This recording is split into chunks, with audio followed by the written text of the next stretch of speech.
Kahulugan at konsepto ng kabiasnan. Isang mapagpala at magandang araw sa inyo mga bata. Before we proceed sa ating panibagong aralin ay suriin muna ninyo ang picture.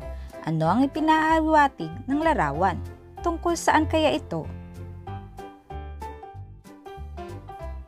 Very good! Ipinapakita nga rito ang unti-unting pagbabago sa anyo ng tao. Sa aralin na ito ay i-discuss natin hindi lamang ang pagbabago sa anyo ng tao, kundi ang changes ng pamumuhay nila sa iba't ibang sinaunang panahon at ang paghubog ng kabiasnan. Ang kabiasnan ay nagmula sa salitang bihasa. Dahil dito, kabiasnan ang tawag sa pamumuhay na kinagisnan, kinasanayan na ng isang pangkat ng tao. Ito ay kinabibilangan ng wika, paniniwala, kultura, kaugalian at sining. Karaniwang batayang salik sa pagkakaroon ng kabiasnan ang relihiyon, pamahalaan, paniniwala at filosofiya at ang sistema ng pagsulat.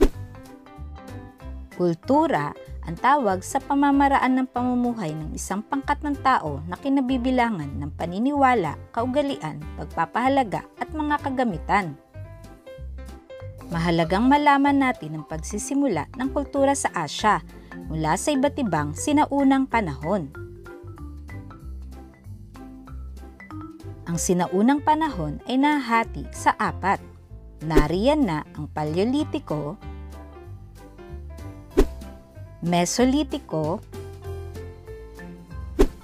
Neolitiko, at ang panahon ng metal. Unahin natin ang Paleolitiko na nagmula sa salitang Griego na palayos, ang ibig sabihin ay bago at litos ng ibig sabihin ay bato. Sa madaling salita, ang Paleolitiko ay nangangahulugang lumang panahon ng bato o matandang panahon ng bato. Sa panahong ito, ang mga tao ay NPA. Hindi yan, ano ba? NPA o No Permanent Address. Dahil ang mga tao noon ay mga nomads o mga taong lagalag.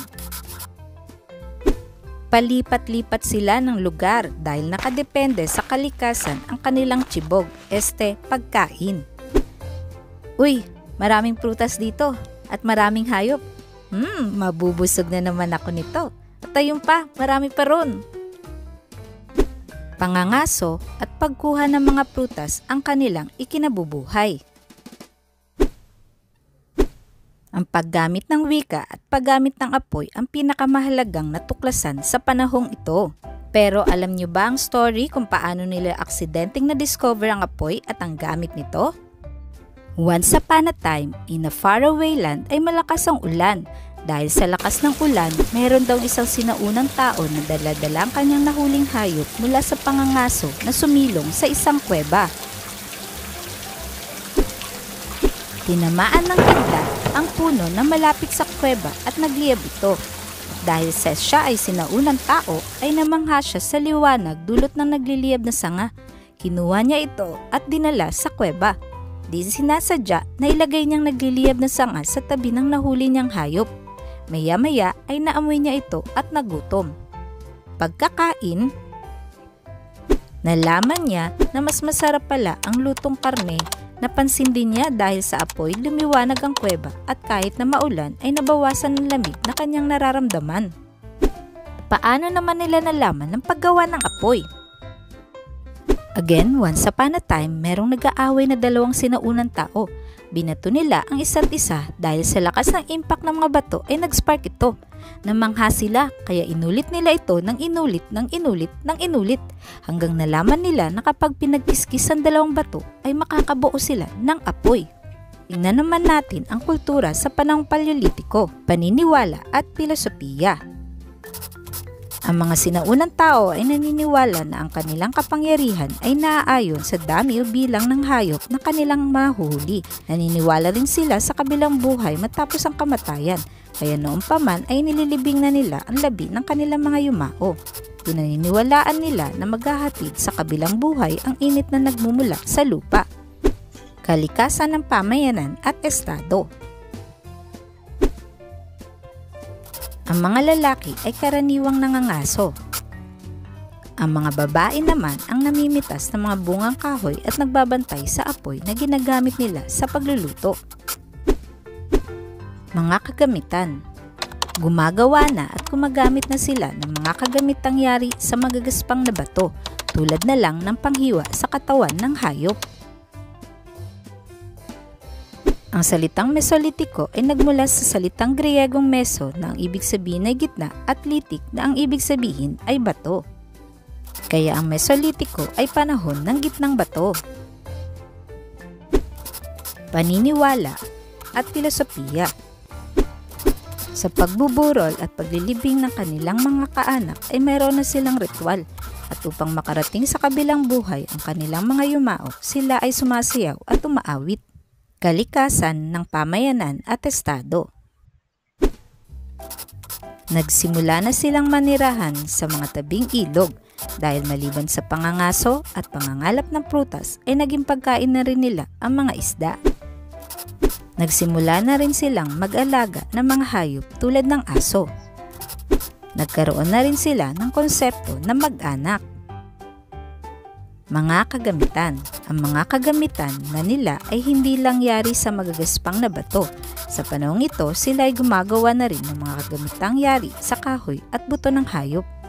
Ang Neolitiko naman ay nagmula sa salitang Griego na neo, ang ibig sabihin ay bago, at litik, ibig sabihin ay bato. Kaya pag sinabing Neolitiko, ito ay panahon ng bagong bato. Paniniwala at filosofiya. Dito ay nagsimula silang sumamba sa mga Diyos at Diyosa na pinaniniwala ang pinagmumulan ng puwersang kalikasan. Kalikasan ng pamayanan at estado. Pinakamahalagang natuklasan sa panahon na ito ay ang pagtatanim. Gusto niyo bang malaman kung paano nila aksidenteng natuklasan ang pagtatanim? Mayroong sinaunang tao na kumain ng prutas na may buto. Nagulat siya makalipas ang ilang araw ay may tumubong halaman sa mismong lugar kung saan niya itinapon ng buto. Doon nila nalaman na maari palang magtanim gamit ang mga buto.